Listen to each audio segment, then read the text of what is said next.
Hare Krishna, Hare Krishna, Krishna Krishna, Hare Hare, Hare Ram, Hare Hare, Hare Bol, Hare Bol, Hare Bol, Hare Bol, Hare Bol, Hare Bol, Hare Bol, Hare Bol, Hare Bol, Hare Bol, Krishna Krishna, Hare Hare, Hare Ram, Hare Ram, Ram Ram, Hare Hare.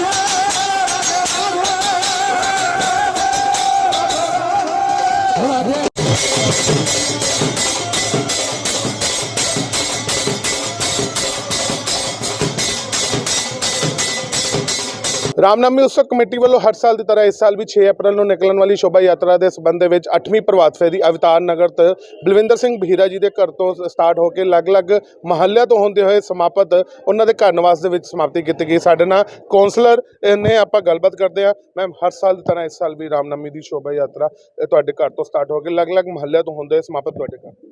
ਹਾਂਜੀ, ਮੈਂ ਇਹੀ ਕਹਿਣਾ ਚਾਹਾਂਗੀ ਕਿ ਹਰ ਸਾਲ ਦੀ ਤਰ੍ਹਾਂ ਅਸੀਂ ਇਸ ਸਾਲ ਵੀ ਬਹੁਤ ਧੂਮਧਾਮ ਨਾਲ ਪ੍ਰਭਾਤ ਫੇਰੀ ਕੱਢੀ ਹੈ ਤੇ ਅਸੀਂ ਅੱਗੇ ਵੀ ਚਾਹਾਂਗੇ ਇੱਦਾਂ ਹੀ ਕਰਾਂਗੇ। ਸਾਡੇ ਮਹੱਲੇ ਵਾਲਿਆਂ ਨੇ ਸਾਡਾ ਬਹੁਤ ਸਹਿਯੋਗ ਦਿੱਤਾ ਹੈ, ਅੱਗੇ ਵੀ ਸਾਡੇ ਇਸੇ ਤਰ੍ਹਾਂ ਸਹਿਯੋਗ ਦਿੰਦੇ ਰਹਿਣਗੇ। ਛਾਬੜਾ ਜੀ, ਹਰ ਸਾਲ ਇਸ ਮਹੱਲੇ ਤੋਂ ਪ੍ਰਭਾਤ ਫੇਰੀ ਕੱਢੀ ਜਾਂਦੀ ਹੈ। ਇਸ ਵਾਰ ਦੇਖਿਆ ਜਾਂਦਾ ਹੈ ਕਿਹੜੀ ਹੈ ਹੋਲੀ ਦਾ ਤਿਉਹਾਰ ਇੱਥੇ ਹੀ ਲੱਗਦਾ ਸੀ, ਬ੍ਰਿੰਦਾਵਨ ਇੱਥੇ ਹੀ। ਮੈਂ ਪ੍ਰਦੀਪ ਛਾਬੜਾ ਅਵਤਾਰ ਨਗਰ 'ਚ ਰਹਿਣ ਵਾਲਾ ਹਾਂ। ਬਲਵਿੰਦਰ ਸਿੰਘ ਬਹੀਰਾ ਸਾਡੇ ਜਿਹੜੇ ਕਾਉਂਸਲਰ ਦੇ ਉਹਨਾਂ ਦੇ ਕਾਉਂਸਲਰ ਹੈਗੇ ਨੇ, ਉਹਨਾਂ ਨੇ ਵੱਧ ਚੜ੍ਹ ਕੇ ਪ੍ਰਭਾਤ ਫੇਰੀ 'ਚ ਮਨਾਈਏ।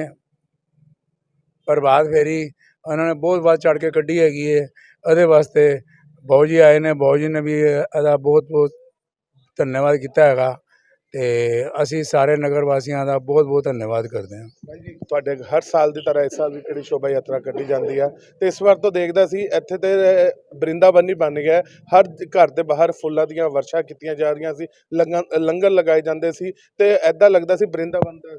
ਜੀ ਹਾਂ ਜੀ, ਇਸ ਵਾਰੀ ਸਾਡੀ ਚੌਥੀ ਸ਼ੋਭਾ ਯਾਤਰਾ ਸੀਗੀ ਜਿਹੜੀ ਅਸੀਂ ਆਪਣੇ ਸ਼ਿਵ ਮੰਦਿਰ, ਖੜੇ ਗਣੇਸ਼ ਮੰਦਿਰ, 6 ਨੰਬਰ ਗਲੀ ਚਿੰਤਪੁਰਨੀ ਮਾਤਾ ਮੰਦਿਰ ਤੇ ਦੁਰਗਾ ਮੰਦਿਰ ਦੇ ਬਾਹਰੋਂ ਹੁੰਦਿਆਂ ਹੋਇਆਂ ਆਪਣੇ ਘਰ ਹੀ ਸਮਾਪਤ ਕੀਤੀ ਹੈ, ਜਿਹਦੇ ਵਿੱਚ ਸਾਡੇ ਪੂਰੇ ਇਲਾਕੇ ਦੇ ਵਿੱਚ ਬਹੁਤ ਖੁਸ਼ੀ ਦਾ ਮਾਹੌਲ ਸੀ ਅਤੇ ਫੁੱਲਾਂ ਦੀ ਵਰਖਾ ਕਰਕੇ ਉਹਨਾਂ ਨੇ ਵਰਿੰਦਾਵਨ ਵਰਗਾ ਮਾਹੌਲ ਬਣਾ ਦਿੱਤਾ ਗਿਆ। ਅਤੇ ਮੈਂ ਆਪਣੇ ਮਹੱਲੇ ਵਾਸੀਆਂ ਨੂੰ ਇਹੀ ਕਹਿਣਾ ਚਾਹਾਂਗਾ ਕਿ ਅੱਗੇ ਤੋਂ ਵੀ ਸਾਡੇ ਨਾਲ ਇੱਦਾਂ ਹੀ ਵੱਧ ਚੜ੍ਹ ਕੇ ਸਾਡਾ ਸਾਥ ਦੇਣ ਅਤੇ ਅਸੀਂ ਵੀ ਅੱਗੇ ਤੋਂ ਹੋਰ ਧੂਮਧਾਮ ਨਾਲ ਜਿਹੜੀ ਪ੍ਰਭਾਤ ਫੇਰੀ ਮਨਾਇਆ ਕਰਾਂਗੇ। ਮਹੱਲੇ ਦੇ ਵਿੱਚ ਇੱਕ ਵਿਸ਼ਵਾਸ ਦਵਾਇਆ 6 ਅਪ੍ਰੈਲ ਨੂੰ ਨਿਕਲਣ ਵਾਲੀ ਸ਼ੋਭਾ ਯਾਤਰਾ ਦੇ ਵਿੱਚ ਵੀ ਇੱਦਾਂ ਹੀ ਜਿੱਦਾਂ ਅੱਜ ਬ੍ਰਿੰਦਾਵਨ ਕੁੰਜ ਬਣ ਗਿਆ ਉੱਦਾਂ ਹੀ ਰਾਮ ਯੋਧਿਆ।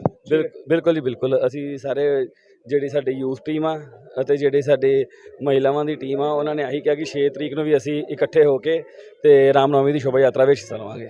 ਦੇਖਿਆ ਅਸੀਂ ਗੱਲਬਾਤ ਕੀਤੀ ਗਈ ਹੈ ਤੇ ਉਹਨਾਂ ਨੇ ਦੱਸਿਆ ਜੋ ਇੱਦਾਂ ਹੀ 6 ਅਪ੍ਰੈਲ ਨੂੰ ਨਿਕਲਣ ਵਾਲੀ ਸ਼ੋਭਾ ਯਾਤਰਾ ਦੇ ਸੰਬੰਧ ਵਿੱਚ ਯੂਥ ਤੇ ਮਹਿਲਾ ਇਕੱਠੀਆਂ ਹੋ ਕੇ ਜੋ ਹੈ ਸ਼ੋਭਾ ਯਾਤਰਾ 'ਚ ਪਹੁੰਚਣਗੀਆਂ। ਪਦਮ ਸ਼੍ਰੀ ਵਿਜੇ ਕੁਮਾਰ ਚੋਪੜਾ ਜੀ ਦੀ ਅਗਵਾਈ ਹੇਠ ਦੇ ਵਿੱਚ ਜੋ ਹੈ ਸ਼ੋਭਾ ਯਾਤਰਾ ਕੱਢੀ ਜਾਂਦੀ, ਉਹਦੇ ਸੰਬੰਧ ਵਿੱਚ 8ਵੀਂ ਪ੍ਰਭਾਤ ਫੇਰੀ ਜਲੰਧਰ ਦੇ ਅਵਤਾਰ ਨਗਰ ਤੋਂ ਕੱਢੀ ਗਈ। ਕੈਮਰਾਮੈਨ ਰਾਹੁਲ ਦੇ ਨਾਲ ਸੋਨੂ ਮਹਾਜਨ, ਜਗਬਾਨੀ TV, ਜਲੰਧਰ।